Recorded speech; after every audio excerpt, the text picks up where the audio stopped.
Peter Boolkah here, and welcome to today's edition of The Transition Guy. Now, back in the studio joining me is Monte Wyatt. Good. Hi, Monte. Peter, wonderful to always be with you. Now, we've just shot a video talking about Monte's new book, Pulling Profits, and we were just having a conversation and we started talking about the disciplines in a business, and I thought, do you know what? Let's talk about the 5 disciplines, because I think it's something that the audience really need to hear and understand. Absolutely. You know, I want to start with, I think a successful business is sustainable, predictable, stable, consistent, and has an emotional connection. The only way to build that definition is if you build discipline in an organization. Now, why do you think discipline has been a challenge for so many organizations? I mean, I have my theory, and I have my theory because we've changed, we've become very much a instant gratification kind of society. People want things now when it's not always possible to have things now. Do you find that perhaps we've lost the art of discipline along the way? You know, I want to tie it to athletics. Yes. Yeah. You know, if you're a runner, I shouldn't expect to do a triathlon right now. I need to learn how to run. I got to build my stamina. I need to lift weights. I need to swim. I need to bike. I need to prepare. And it takes months, it takes years to build the strength to be a triathlete. Absolutely.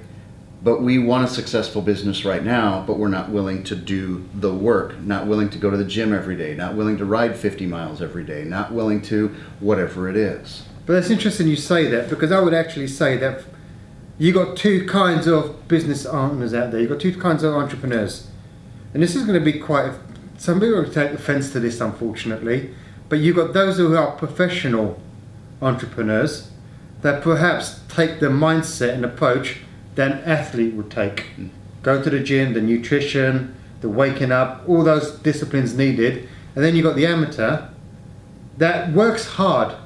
This is the really strange thing, is that the amateur entrepreneur, they work damn hard and they do the hours. They probably do more hours than the professional. But actually where they focus the hours and the stuff they do isn't what a professional would do. And I call it stupid shit. You mentioned 2 things there. I agree with the professional side of it very much. The other thing is, so many people want to be an entrepreneur. Well, what's an entrepreneur think like? I'm going to start this and then I'm going to move to the next thing. I want someone to really build the business and be a professional business manager. If I'm a managing director, if I'm a CEO of an organization, what is my discipline of how I lead the business? And that is a different mindset than most entrepreneurs have. Entrepreneurs are building it up to sell it. Entrepreneurs are building it up to let someone else run it. The person that's running the business needs to build discipline into the organization. And it has to be about the organization discipline, not a individual's discipline. But do you not think in order to build discipline in an organization that the individuals also have to be disciplined? Oh, absolutely. Absolutely. The individual has to have discipline in their time, in their focus, in their intentionality. One of my favorite words is intentional. And I think that's a big challenge today, is people are trying to do so many things that they're not intentional of what's important or what is the outcome and how do I get to that outcome by being intentional. And how do we build a great business? We have the discipline of intentionality. How am I running meetings? How am I leading the goal setting of the organization? How am I leading the 90-day focus and priorities? How am I building my team so that we are strong? How are we building our marketing? How are we building our financial management system? How are we building our purpose and core values? And so many folks don't make the discipline because, well, I got to go get a sale right now, or I'm going to do this wild and crazy thing. There are some simple, and I'll call them simple, business techniques that every business has to have. Financial controls, marketing, sales, direction. You got to have those things or you will not have a business. You can be as creative as you want on your product or your marketing message, but if you don't create the discipline in those areas, it's not going to matter. And I want to add to that right now why these disciplines are so damn important. Because if you look at it, 2007, 2008, we had the biggest crash in 100 years. And we're talking about global recession. People forget we're now in 2019 going to 2020. And this stuff operates in cycles. Now, no one's saying that we're going to have a global crash again. No. But we're definitely going to have localized recessions. And the reality is going to be this. If you don't have your disciplines in place now, if you don't start putting those disciplines in place, when the recession comes, there is going to be a big likelihood that you are going bye-bye. There were very successful businesses during that downtime. Absolutely. And the downtimes show our faults. Anybody can look good when the economy is great. When the economy turns, if you don't have discipline, you don't have the right message, you don't have the right team, it will not succeed. That business cannot move forward. And so there are 5 disciplines that I think that are so important. You got to have a discipline of strategy, meaning that we are clear on how we will win. Not how a product will win, but how an organization will win long term.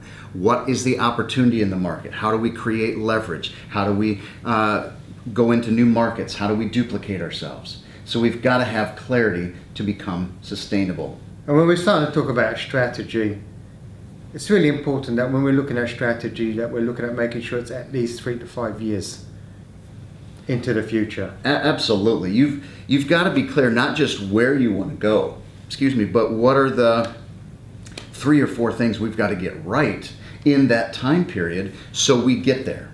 Because if we say we'll address that when we get there, we're never going to address it and it's too late and we missed it.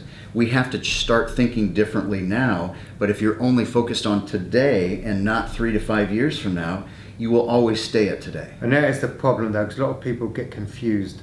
They think they're strategizing, I'll do the here and now, and that's strategy. No, that's not. That's a tactic. That's a tactic of today. And you're chasing your tail and you're being reactive. Absolutely.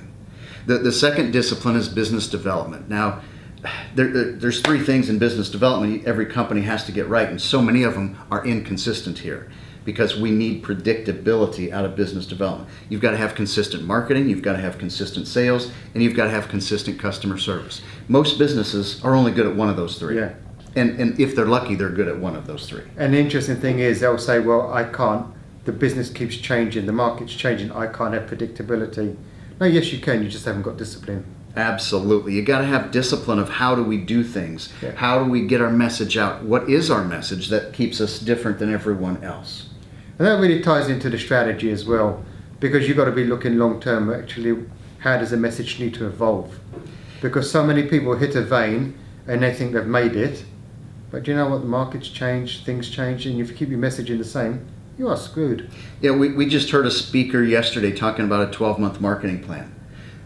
Every business must have a long-term marketing plan so they know how are we getting our message out there so we are predictable. We know what our return on investment is for everything that we do. Every time we spend $5,000, we get X number of new business dollars, whatever it is. But marketing's simple. It's a set of disciplines. The problem is most people are indisciplined when it comes to their marketing. Absolutely. Well, even sales, we're not disciplined. Yeah. I hired the best salespeople, and you got 5 salespeople, and all 5 of them are doing it differently.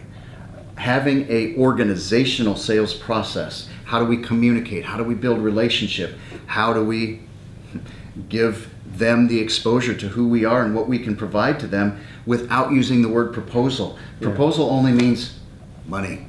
What's the bottom line? That's not a sales process. That's a bid process. Waste of time. Absolutely. The third discipline is all around people. You know, every business has to be stable, and that's the discipline of people. They're so important. Every business needs to have a talent development process. We've got to develop our people so they are leaders. There is a difference between leadership and management. So many people view them as exactly the same. They are not the same. Leaders, it doesn't matter what your position is. Leadership is about how you are passionate and focused to influence others. Where management is you're making sure people are competent and productive. That's the difference. But the discipline of people is how are we developing our team to not just be a stronger leader, but to be the best in their role. And that's one of the things I love coming out of sort of the armed forces is very often, and they're strong on leadership, but they say that you can't lead until you've learned to manage first. And I think a lot of people want to skip the management part these days. Oh, we can't manage our people because people cannot be managed these days because it's not right, they should be left alone. Actually, no, you know what? People need to be managed. People need to learn the discipline. We've got to lead people and manage process. And Absolutely. both leadership and management has to rise today. Yeah. The fourth discipline is discipline of execution. We're all great at setting goals and priorities, but it's the discipline of keeping it consistent. Yeah, but Monty, that's boring. Exactly. Is making profit boring? No. If I'm an investor, I want profit to be consistent. I want to know for the next 3 years what profit are you generating. And if we're not consistent in our processes or we're not consistent in how we manage the business, profit will not be consistent. Now, I'm not saying to create robots. I want to maximize everyone's leadership and traits and skills, but we have to have our way of working. I got to tell this story. I was with a client a few weeks ago, and he said, we were talking about this exact same topic, and he said, well, we don't want to be corporate. And I said, tell me what you mean by being corporate. Well, we don't want to be told what to do. Now, time out. If you have 10 customer service people, and you want to be the best company that you can be, are you okay with having 10 customer service people treating the customers differently? Well, no. That's your way of working. We have to define, if you don't like the word process, great, make it your way of working. What's our way of working? That every customer service person is trained exactly on how we respond to a customer's complaint, how we treat them, how we follow up. But if we let them be whatever they want, we're going to have 10 people doing different things and we will lose our customers. And that is where McDonald's have been so damn successful over the years. When I was working at McDonald's, it was the world's best system.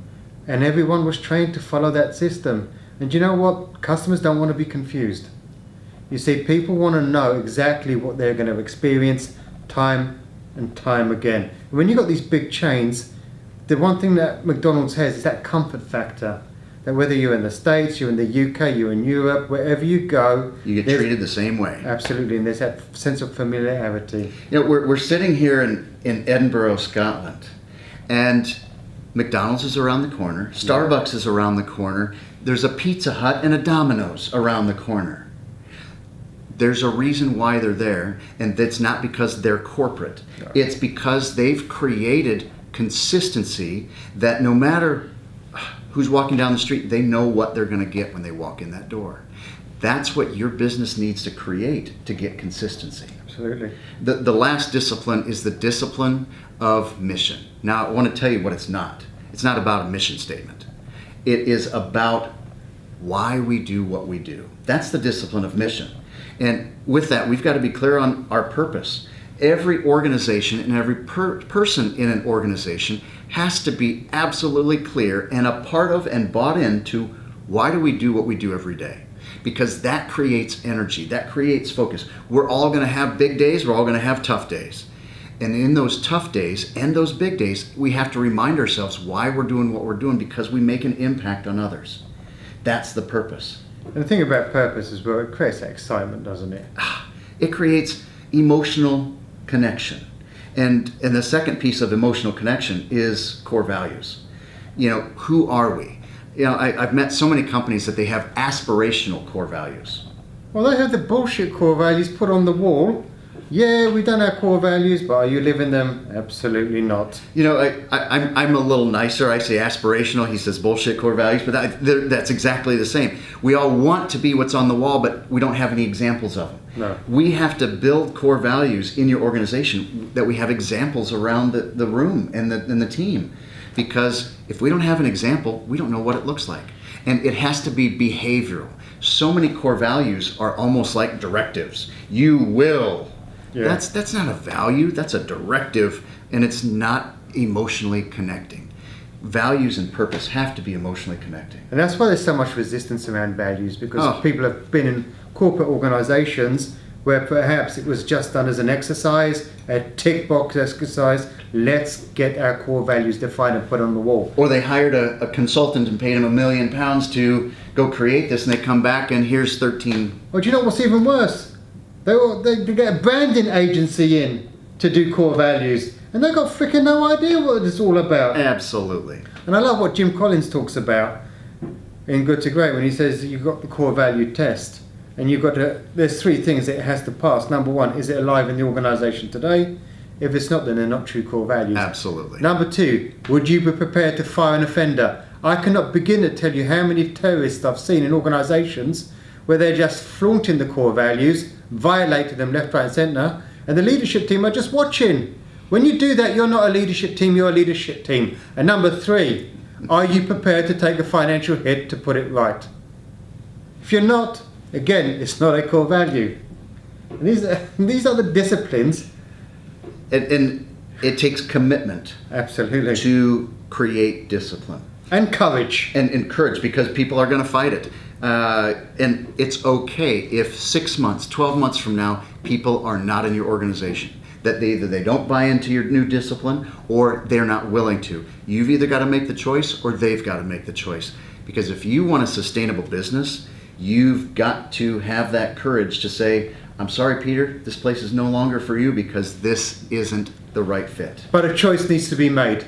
Yes. Okay? Indecision is not a choice.